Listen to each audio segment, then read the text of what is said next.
Now the coxes want to be absolutely straight. Morgan Bain and Williams coxing the Leander 8 on the top of your picture, and Alexandra Wayne and coxing the Brookes 8. So finally, the semi-final, the second semi-final of the Ladies Challenge Plate gets underway. Jack Dodson-Kay, the cow rower, driving his crew off the start. They've got to stay in contention with the might of Oxford Brookes, in effect their B crew. Jo Casales, smooth, slick, calm, collected as ever. Oxford Brookes getting a bit of a warning there. They did come out from the island, which surprises me that they wouldn't have. They tend to be really, really skilled at everything required for Henley Royal Regatta, but a bit of inefficiency there in the steering. It's pretty neck and neck. I thought she took a decent line, actually. I mean, you know, she wants the middle of the river, and maybe she's pushing the umpire. She won't have too much of a touch on the rudder. But at the moment, Leander know they have to be aggressive, know they have to be competitive in the first part of this race. And that's certainly what they're doing. You look at the effort on their faces, it looks all a bit sort of hard. I know it's hard work, but it looks a bit too hard, doesn't it? Yeah, it looks very tense to me. And sometimes when you're waiting a long time, it's a long time since you finished your warm-up, a bit of extra tension can creep in. You want to blast off, having had those moments of calm sitting. For me, it does look very muscly in terms of the style. They've got to make sure that they're efficient. They're starting to come under some pressure. So the Leander crew has Jack Dodson-Kay, we talked about, from Cal Berkeley in the 7th seat, the Kiwi from Northeastern University, and then Jacob Barker from Boston University. So those three guys have come back from the States in this Leander crew, joined by Cam Buchan there with the British rowing hat in the 5th seat, Vas Ragusis. Behind him, the Oxford University double winner or double rower, Fraser Christie, the British spare man from last year in Sarasota. Callum Johnson up in the 2 seat, and Will Geffin, who rowed in the Oxford boat race in 2015 when they won. Stan Laludis, I think, stroked that crew. So they really had to throw it in. At the moment, Brookes are just cruising sweetly, aren't they? Yeah, they're nosing out, aren't they? They're edging there. Very slick, very, very drilled there. Oxford Brookes. A little bit less of that kind of shoulder muscle action that you can see in the Leander crew. That they've got to get the shoulders down, so they're really connecting directly through the lats onto the end of the blade, and of course the leg drive, that's the key thing. And you can see that more direct with less big movements happening in the Oxford Brookes and Edinburgh crew. So for me, technically, that's a notch above. She really wants the middle of the river, doesn't she, Alex Wayne? Yeah, she's pushing it, isn't she, for sure.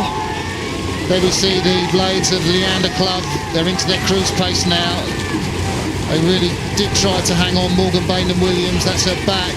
The 24-year-old Leander Coxon. This is where they've got to hang on to Oxford Brookes and Edinburgh University, and you can see them on the left of your picture, those very distinctive Brookes blades. They row with skinny blades, so the looms are very narrow, and they've got those big spoons. They really try and stare. You see the big spoons, skinny blades. That's what Oxford Brookes use. And the man from Edinburgh University, Ollie Williams, learnt to row at Liverpool University, went up to Edinburgh, did his masters, finished that in April, and then he got into Oxford Brookes rowing. He rowed in a 4 with 3 of the guys that are in the Oxford Brookes first eight in Ghent this year. So he's part of the Oxford Brookes scene, even though he's here representing Edinburgh University. Oliver Wilkes with the Edinburgh University top in the 6th seat of the Brookes boat. Great, his claim to fame, beating Adam Peaty once in a swimming race. So that's a pretty good claim, isn't it? That's not bad. I'd be talking about that as well. Shows his, obviously the swimming training, you know, it's actually a fantastic base, isn't it? You've got that endurance base before you even pick up an oar, and you could just see they're a class above in terms of physiology and actually how they're applying it at the moment. So there's the man from Northern Ireland, Jo Casales, in the stroke seats. Just see the features of James Axton behind him in 7. And then the 5 seat, just behind the man from Edinburgh University, that's Mike Glover, who actually won this event with Brookes last year.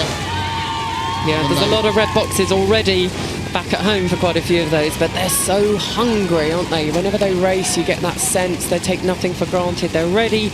They know what level to go at. They're ready to deliver every time. There's that ruthless execution. They don't have a bad race. They tend not to have an off day. They know exactly what's required. They've got such a strength and depth in their squad. They're ready for the pressure that Leander's still trying to pile on them. Morgan Bainham-Williams. She's two-time Henley finalist. She wants to be in that final tomorrow, and she's going to be trying to get more out of her crew. They've got a lot of power there, and I don't think they're making best use of it. Can she help them to find a bit of extra boat run per stroke? Looking back down the course, Leander are edging back, but really I think the water's going to run out for them. They've got about 400 metres to go. I can see them from our commentary position, and I'm just thinking, no way can Leander make that distance back at this stage of the race. Jack Dodson-Kay is going to be urged on, but he put all that effort in, that investment in the first 250 metres. The look on his face, it was so determined, so gritty, but just couldn't really make his eight compete with the might of Oxford Brookes. No, I think they're actually rowing better now in the Leander crew than they were at the start. They've actually relaxed a bit, and you know they have raised in order to try and attack back. But as you say, it's not enough. These guys are in control. They want to conserve, if anything, for tomorrow. They want to do enough. They want to show. They want to be ready for a big showdown. Going to have to keep watching Leander because they'll keep coming back at them. They'll keep coming back at them. But these guys, Oxford Brookes Edinburgh, they're in control.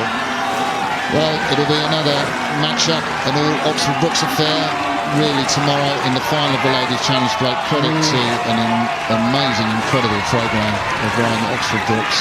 Oxford Brookes and Edinburgh University take the semi-final of the Ladies' Challenge Plate from their rivals Leander, and they controlled that race from the start. Very, very assured, competent display of rowing.